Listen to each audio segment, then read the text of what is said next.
सुबह सुबह बैलों को ले जा रहा था वक्त से, किसी ने कोई कील थी इतनी लंबी लोहे की चोबा, उसके ऊपर की कैप कट गई थी, वह रिजेक्ट करके गली में फेंक दी। वह बैल के खुर में पिछले खुरों के बीच में घुस गई। अब बैल स्पीड तो चलते चलते 2-4 कदम जल्दी जल्दी रख गया, वो अंदर ठुक गई, वो लंग करने लगा पैर से बैल। तो हाली ने सोचा ये वैसे को ठोकर ठाकर लगी और वो जाएगा ठीक वहां तक। तो पहले ऐसे ही जो कोई दिक्कत हो जाती, पैर बैल का लंग करता, तो अन्य बड़े सियाणे नु क्या करते, बैल को रोकना नहीं चाहिए, कोई नस पे नस चढ़ गया तो ऐसे काम लेने से ही ठीक होती है, और ऐसी नस चढ़ी होती तो हो भी जाया करती थी। इस कारण से हाली ने सारा दिन उसको टेकने नहीं दिया, उसको काम ही लेता रहा। और शाम ने जब आया, शाम तक पैर सूज गया, उस पर स्वेलिंग आ गई। आते बैल बैठ गया और लंबा पैर पसार दिया पिछला, मुंह लावे नहीं क्या करना, खावे, आंखों से पानी पड़े। तो देखा भी इसका तो सोई ज्यादा होगी, सुबह उठा नहीं। तो ऐसे ऐसे पहले वैद होया करते डॉक्टर पुराने गांवों में। किसी ने बताया देख जाकर कि इसके घुटने पर सोई बा आ गया, बा। अब सोई चढ़ गई ऊपर घुटने ताई, वह कील लाग रही खुरों में, ट्रीटमेंट हो रहा घुटने का, उसका पट्टी बांधे गरम गरम। अब वो बता नहीं सकता बोल के मुझे कहाँ पीड़ा है। और जब अफलातून पाक रहा था, जो सोचा था मेरी ऐसे ठाठ रहेंगे, परमात्मा कहते तू जाने मेरी ऐसे न बहगी, ये तो हरदम लेखा भरना रे। तो 1 महीने 20 दिन के बाद वो पैर पक्या, वह कील वाला स्थान तो नीचे खुरों में था। अब खुरों में भी हाथ उठ मार के देख लिया, उसमें कुछ ऐसी विशेष चीज उसमें दिखी नहीं ना, वह बार वो तो अंदर घुस चुकी थी सारी, पत्थर कांकर लायक के। 1 महीने के 20 दिन के बाद वो पक्या, पक के उसमें रेसा निकलने लगा। जब देखा घर वालों नृत्य रहेगी तो भाई यहां समस्या है। फिर कोई बुलाया से ही, वो चमटी सी ले रहा था नकचुंडी, उसने उसको करेल करेल को कील निकाली बार, वो तरेगी इतनी लंबी। तब वो बैल पुनः ठीक हुआ।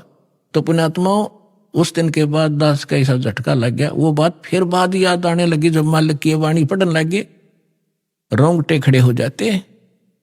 अब वो ये नहीं बता पा रहा, इस जुबान से जीभ का प्रयोग नहीं कर पा रहा मुझे कहाँ दर्द है और कितनी झेली उसने उस संकट को। तो यहां परमात्मा कहते हैं सुखदेव ने 84 भुगती बना पजावे खरवो, तेरी क्या बुनियाद पुरानी तू पेंडा पंथ पकड़वो हो। ये सूक्ष्म वेद है, इसकी एक एक पंक्ति का एक न्यारा न्यारा अलग अलग अर्थ बनता है। अब क्या बताते हैं कि सुखदेव एक ऋषि हुए हैं, महर्षि, उन्होंने भी 84 लाख योनियों का कष्ट भोगना पड़ा। और बना पजावे खरवो, वो कुम्हार के पुजावे पर गधे की योनि उसने भी भोगी। एक समय सुखदेव जी जब उसकी दिव्य दृष्टि काम करने लगी, पीछे आगे का उसको पता लगा, तब वो खुद बता रहे थे कि एक बार में बड़ी साधनाएं की, स्वर्ग भी गया, राजा भी बना, और फिर एक समय में गधे की योनि भोग रहा था। अंधा हो गया, धनी ने छोड़ दिया, कुमार ने 2 डंडे मारे और कर दिया चलता। मैं चलता चलता एक पगडंडी पर जाता जाता जंगल में पहुंच गया। वहां एक नाला था, इक्का दुक्का व्यक्ति वहां से आता जाता था। उस नाले के निकट जाकर मैंने सोचा जंप लगा ले, उसका मुंह फंस गया, आगे मुंह टिक गया, गर्दन और पीछे से कमर फंस गई, उसमें फैट हो गया, पुड़ी बन गया और पैर लटके नीचे। अब वहां किसी ने मुझे निकाला नहीं, क्योंकि सारा दिन में एक आध व्यक्ति जा उस रास्ते से, मेरी पुड़ी बना ली। 1 हफ्ता 10 दिन में भुगत का मेरा भूखा और प्यासा। अब मुझे वो सीन दिखाई देता है, मैं उठकर बैठ जाता हूं, अपनी भक्ति करता हूं। तो यहां परमात्मा कहते हैं सुखदेव ने 84 भक्ति, वो साधना करते करते, सुखदेव जैसे ऋषि जो साधना तुम कर रहे थे जिन भगवानों की, उन पूजाओं को करते करते सुखदेव जैसे महर्षि भी 84 लाख योनियों में कष्ट उठा रहे हैं। और आपकी क्या अवकात है तेरी क्या बुनियाद पुरानी। ते छोटी मोटी मंदिर में घंटी मार के और जय गणेश देवा करके तू पार हो जाएगा, या इस संकट से पार हो जाएगा।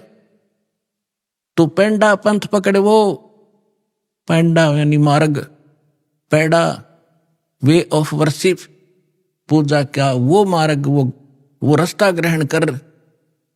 कौन सा? जो हम बताने आए, जिससे तेरा यहां भी सुख और परलोक भी सुधरे। तो पुण्यात्माओं प्रसंग चला था कि हम परमात्मा से डर कर रहें और उस परमात्मा पर विश्वास करें।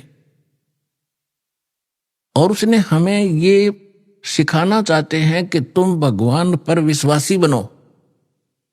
अभी आपने परमात्मा के भोग के समय परमात्मा की वाणी सुनी थी, मोकू का ढूंढे रे बंदे मैं तो तेरे पास में। सब कुछ नकारा करके क्या बताया है, कहे कबीर सुनो भी साधो, मैं तो हूं विश्वास में। यदि आपको यह विश्वास हो गया Kabir is God, Kabir is supreme God, तो राहत भगवान देगा। और जय आपके मन में शंका संशय रहेगी तो मालिक सहारा दे नहीं पाओगा, आप केवल वर्क डन ही प्राप्त करोगे। तो उसके लिए दास का प्रयत्न रहता है कि आपके हृदय में सब शंका हटा के और परमात्मा को परमात्मा जचा दूं, और तभी आप आगे बढ़ोगे। जब आपको विश्वास होगा कबीर इज गॉड, इसलिए रह रह कर ये सत्संग सुनाए जाते हैं, प्रमाण दिखाए जाते हैं, ताकि आपकी शंका जट कति मूल से नष्ट हो जाए, और फिर कबीर साहब रह जाएगा। आज तो हम उसको कवि समझकर रिजेक्ट करे बैठे थे, लाल को कौड़ी समझ रहे थे और कौड़ियों की गठड़ी बांध रखी थी। 36 प्रकार के देवता पूजा करते, उनको लाल समझ के हम डले ढो रहे थे। परमात्मा कहते हैं चारों युग में मेरे संत पुकारे, और कोक कहा हम हेल रे, हीरे माणक मोती बरसे, ये जग सुगता ढेल रे। हम चारों युगों में ये ज्ञान बताया कर चले गए, हमारा किसी ने नहीं सुना। ये पर भी लेन जात है दुनिया, हमारा ज्ञान किन्हें ना सुनिया। ये केदारनाथ पर जाकर मर गए हजारों की संख्या में, और हमारा ज्ञान किन्हें नहीं सुनिया। कितना आसान तरीका, कैसी यहाँ परमात्मा ने अपने बच्चों के लिए सुविधा दे रखी है। ये आपका पिता है, ये आपके पिता का घर है, अपने पिता के घर पर यह सुख प्राप्त हो सकते, इस पृथ्वी पर आपको मिलेंगे नहीं। तो प्रसंग चल रहा है, परमात्मा ये सिद्ध करना चाहते थे। परमेश्वर कबीर साहब जी एक झोपड़ी रहा करते थे, कपड़ा बुना करते थे, और कपड़े के बुनाई की जो मेहनताना आता था उसी से अपना परिवार पोषण करके दिखाते थे। परमात्मा का अपना कोई निजी परिवार नहीं था, उसका तो सारी सृष्टि परिवार है।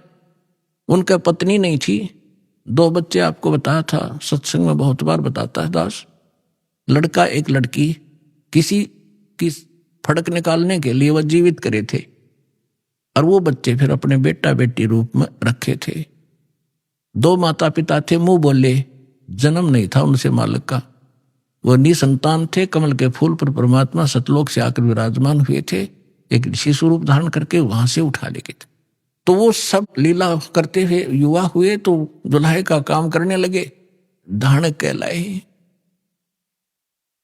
परमात्मा कहते मात पिता मेरे कुछ नाही, ना मेरे गरदासी, हर दुल्हे का पुत्र आण को आया, जगत करे मेरी ऐसी है। तो परमात्मा उस समय ये ज्ञान दिया करते थे, और साथ में ये एक रिहर्सल, एक एग्जाम्पल कोड करके चले गए कि संसार में मेरे तो निर्धन कोई नहीं हो सकता, और निर्धन होकर भी नीत साबित रखे। जैसे दास ने बताया था कि आपको यहां बुलाने का उद्देश्य है कि आपको सब क्रियाओं से परिचित कराऊं, परमात्मा के लाभ को प्राप्त लेने की विधि आपके हृदय में जचाऊं, ताकि आपकी नीत साबित हो, दान करण की नीत बने। और धर्म दान करे बिना उभर नहीं सकते आप। जैसे दास ने कहा था कि किसान ने फसल बो दी, बीज बो दिया और खाद पानी डालिया नहीं, तो सफल नहीं हो सकता। ओनली केवल मंत्र देण मात्र थे आप सफल नहीं होगे। इसमें खाद पानी है, ये तो बीज है, मंत्र जो तीनों मंत्र है, और इसमें ये 5 यज्ञ समझो खाद पानी है। तो ये प्रॉपर डालने पड़ेंगे, जैसे दास आपको गाइडलाइन बताता है परमात्मा की बताई हुई, तब आपकी भक्ति रूपी फसल पूरी होगी। तो उसके लिए परमात्मा भी यही क्रिया कराया करते हैं। जितना मेहनताना मिलता अपने निर्वाह के योग्य रख के बाकी को भंडारा धर्म में लगा दिया करते थे। कहीं सत्संग करने लग जाते वहां भंडारा कर देते थे। अब परमात्मा साथ साथ एक तत्वदर्शी संत की भूमिका भी कराया करें, वो उनके विधान में है, उनकी लीला में है। तो ये ज्ञान सुनाया करते थे जो दास आपको बता रहा है कि तीन देव की जो करते भक्ति उनकी को दे ना हो वह मुक्ति। जो भक्ति करते नहीं वो अपना जीवन नाश कर रहे हैं, और जो शास्त्र विरुद्ध साधना कर रहे हैं ब्रह्मा विष्णु महेश तक की, वो भी अपना जीवन नाश कर रहे हैं। ब्रह्म तक की साधना करने वाले भी अपना जीवन नाश करें। केवल परम अक्षर ब्रह्म, उस पूर्ण परमात्मा की भक्ति से मोक्ष होता है।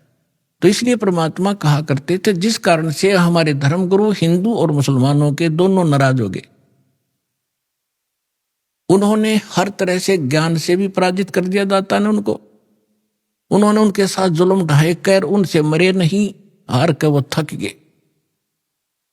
उन्होंने क्या स्कीम बनाई, उससे पहले सिकंदर लोधी उनका शेष हो चुका था, दिल्ली का सम्राट। उन्होंने क्या स्कीम बनाई कि एक बार सब ने इकट्ठा होकर कि इसकी बेइज्जती कर दो। वैसे तो काबू आ नहीं रहा, यहां से भाग जा काशी से, किसी तरह हमारा पीछा छूटा है, हमारी तो रोजी रोटी बंद करवा दी इसने। तो उन्होंने झूठी चिट्ठियां डाल दी सब आश्रम वालों के पास कि भाई कबीर नाम का एक व्यक्ति है, सेठ है, और वो काशी में रहता है इस कॉलोनी में, और ऐसे ऐसे 3 दिन तक भंडारा करेगा, सब आमंत्रित हैं। और साथ में एक और लिख दिया कि 1 असरफी यानी 10 ग्राम सोना, और साथ में एक दोहर यानी बहुत बढ़िया कंबल टाइप होता था पहले, दौर बोले आते, वो प्रत्येक खाने के बाद दक्षिणा में दी जाएगी। तो ये साधु संत बेचारे इसे पेट भर होया करते। इन सब चेले श्रृंगार लिए, चलो लुल्ला लंगड़ा था बिठा लिया गया आश्रम में, तो बैठा था आंधा काना कि सारे चलो, प्रत्येक खाने के बाद 1 असरफी मिल लेगी, 1 दौर मिल लेगी, और वो अपने जो उनका हेड मुखिया उसके पास जमा होती, फिर वो चीज उसको देते और बढ़िया भोजन मिलेगा।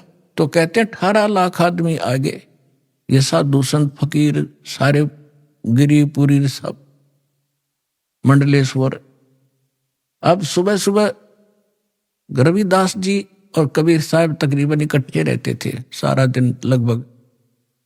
तो सुबह सुबह रविदास जी घर से उठे, देखा बाहर मेला भर रहा, भाई पूछा कहाँ से आए हो तुम, कौन हो, क्या फंक्शन है आज तुम्हारा यहाँ इकट्ठा होने का।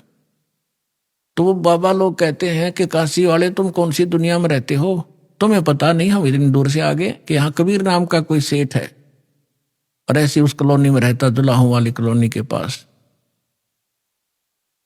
नीरू का पुत्र है, उसमें पूरी डिटेल बता रहा कि कहते भ्रम रह जा किसी के, और उसने ये भंडारा कर रखा है 3 दिन का, और साथ में ऐसा ऐसा लिखा है, और तुमको पता नहीं बनारस के बनारस में।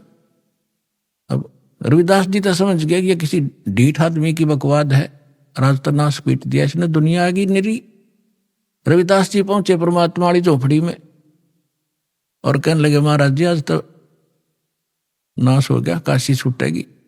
क्या हुआ बताते हैं कि किसी ने झूठी चिट्ठी लिख रखी आपके नाम तक है, और न्यू लिख रखा है 18 लाख आदमी आगे हैं, और न्यू लिख रखा है कि 1 असरफी देगा, प्रत्येक खाने के बाद 1 दौर दक्षिणा मिलेगी। इस लालच में गिनती नहीं होती, इतने आ रही है। परमात्मा बोले रविदास एक कुंडी लाले भीतर थे और बैठ जा, आप वहां जावा को नहीं, आप चले जाएंगे टक्कर मार के। रविदास जी बैठ के ने बोला भक्ति करे, आपत्ति में भगवान याद करना चाहिए, मैं भी माला जपू हूं तो भी बैठ जाए, आप भी बैठो। अब परमात्मा वहां बैठे, रविदास जी ने देखे ये माला जपे हैं, और परमात्मा पहुंचे सतलोक में। वहां से फोन कर दिया कि मारे हूं, तैयार करो फटाफट। सतलोक से उन्हीं आत्माओं से 9 लाख तो बैल बनाए और उनके ऊपर बना बना भोजन, जलेबी, कचौड़ी, पकौड़ी, हलवे, पूरी, वहां तो सदा नौका नूर है बना बना, और लाद के 1 सेकंड में पहुंच गए वहां गंगा के परले पास से खड़े हो गया आके, दुख जुड़ो तू बोल बोल। और फिर गंगा से आगे आना था, वह गंगा इतनी फुल स्विम पर चल रही थी, एकदम पानी 1.5 फुट हो गया। दुनिया देख रहा इतनी एकदम डाउनफॉल, गंगा में पहली बार देख रहे हैं हम, जल नीचे उतर गया। तो उधर से क्या देख रहे हैं, घाट में का नर्रे बैल आने लग रहे हैं, सब देखें खड़े होकर ये कौन आ गया। और दूसरा रूप बना लिया परमात्मा ने, और केशव नाम बताया अपना एक व्यापारी का। पहले बंजारे होते थे, बंजारे बिजनेस किया करते थे बैलों के ऊपर, जैसे गधों पर बोरे होते ऐसे बैलों पर लादा करते थे, यही ट्रांसपोर्टेशन का साधन था।